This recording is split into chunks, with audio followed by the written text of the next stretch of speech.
Hello friends, अस्सलाम वालेकुम and welcome to reality TV. दोस्तों, जब इंसान दौलत हासिल करने की हवस में खुद को अल्लाह ताला से दूर कर लेता है तो इंसान लालच में किसी भी हद तक जा सकता है। ये कहानी एक ऐसे ही लड़के की है। इस कहानी ने दुनिया को हैरत में डाल दिया था। दोस्तों, इंग्लैंड के कैपिटल लंदन में दो लड़कियां रहती थीं। इनके नाम बीबा हेनरी और निकोल स्मॉलमैन थे। बीबा की उम्र 46 साल थी जबकि निकोल 26 साल की थी। ये दोनों सौतेली बहनें थीं। बीबा और निकोल में बहुत दोस्ती थी। दोस्तों, ये 6 जून 2020 का दिन था। इस दिन बीबा की सालगिरह थी।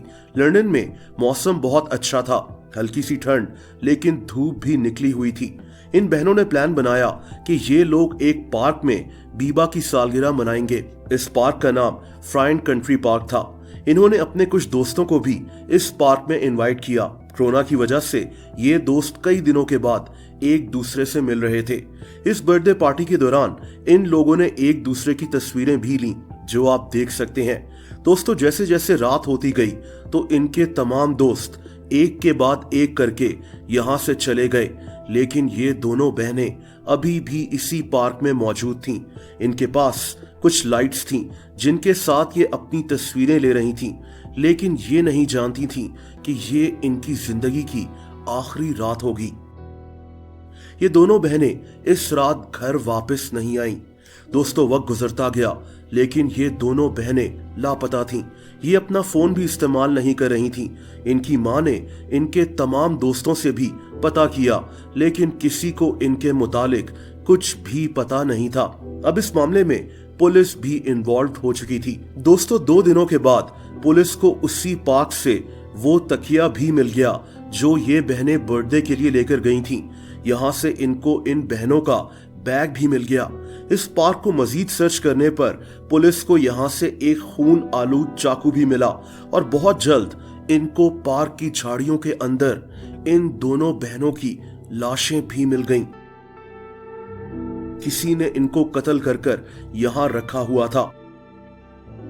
दोस्तों, इस पार्क के तालाब से पुलिस को इन बहनों के मोबाइल फोन्स और बैंक कार्ड्स वगैरह भी मिल गए। पुलिस ने इस पार्क को इन्वेस्टिगेशन के लिए बंद कर दिया। इंग्लैंड में इस वाकये ने लोगों को गमज़दा कर दिया था। दोस्तों, पुलिस इस केस पर बहुत तेजी से काम कर रही थी। पुलिस को एक बहुत बड़ा सुराग उसी चाकू से मिला जिससे इन बहनों को कत्ल किया गया था। दरअसल इस चाकू पर न सिर्फ इन बहनों का खून मौजूद था बल्कि कातिल का खून भी लगा हुआ था। शायद इन बहनों ने खुद को बचाने की कोशिश की होगी और कातिल को भी चाकू लग गया होगा। बहरहाल पुलिस ने इस खून को उन तमाम मुजरिमों के डीएनए से मैच किया जिनका रिकॉर्ड पुलिस के डेटाबेस में मौजूद था। यहाँ से पुलिस का शक एक लड़के पर गया। इसका नाम दानियाल हुसैन था। पुलिस ने इस लड़के के पिछले कुछ दिनों की मूवमेंट को चेक किया। दोस्तों, 3 जून 2020 को यानी कत्ल से 3 दिन पहले ये लड़का एक सुपरमार्केट में चाकू खरीदता हुआ नजर आया। सुपरमार्केट के सीसीटीवी कैमरा में इसकी सारी वीडियो रिकॉर्ड हो गई। ये लड़का उस पार्क से सिर्फ 1 मील दूर रहता था जहां उन बहनों का कत्ल हुआ था। पुलिस उसी रात इस लड़के को गिरफ्तार करने इसके घर पहुंच चुकी थी। पुलिस ने इससे पूछा कि तुम्हारी उंगलियों पर यह जख्म क्यों मौजूद है। इस लड़के के पास कोई जवाब नहीं था। जाहिर सी बात है कि ये वही चोट थी जो इसको उन दोनों बहनों को कत्ल करते हुए लगी थी।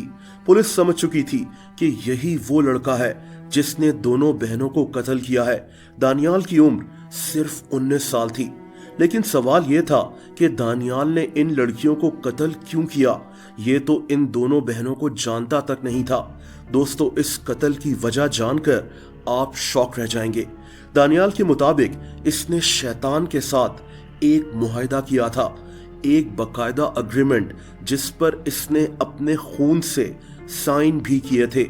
ये मुआहिदा आप देख सकते हैं। इस मुआहिदे के मुताबिक दानियाल हर 6 महीने में शैतान के लिए कम से कम 6 औरतों का कत्ल करेगा। ये शैतान के लिए एक टेंपल भी बनवाएगा और बदले में शैतान इसको लॉटरी का टिकट जितवाएगा जो कई मिलियंस की होगी। इसके अलावा पुलिस इसको कभी भी पकड़ नहीं सकेगी। इसने लॉटरी के टिकट्स भी खरीद कर रखे हुए थे, लेकिन अब ये पुलिस की हिरासत में था। दोस्तों, लेकिन इस सारी कहानी का मास्टरमाइंड एक और इंसान भी था जो अमेरिका में बैठा हुआ था। इस आदमी का नाम मैथ्यू लॉरेंस है। ये आदमी शैतान को फॉलो करता था और इंटरनेट पर ऐसे लड़कों को ढूंढता था जो शैतान के लिए काम करें। इसी ने दानियाल को यकीन दिलाया था कि अगर ये इस तरह से 6 औरतों को कत्ल करेगा तो इसको वो सब कुछ मिल जाएगा जो ये चाहता है। दानियाल इन बहनों को जानता तक नहीं था। इसने रात में इनको इस पार्क में देखा और इनको बड़ी बेरहमी के साथ कत्ल कर दिया। ये लड़का पहले भी एक दफा किसी छोटे जुर्म में पकड़ा जा चुका था और तभी इसका रिकॉर्ड पुलिस की डेटाबेस में मौजूद था। दानियाल को अदालत ने 35 साल के लिए जेल भेज दिया है। दोस्तों, अगर आप मुझे इंस्टाग्राम पर भी फॉलो करना चाहें तो उसका लिंक नीचे मौजूद है।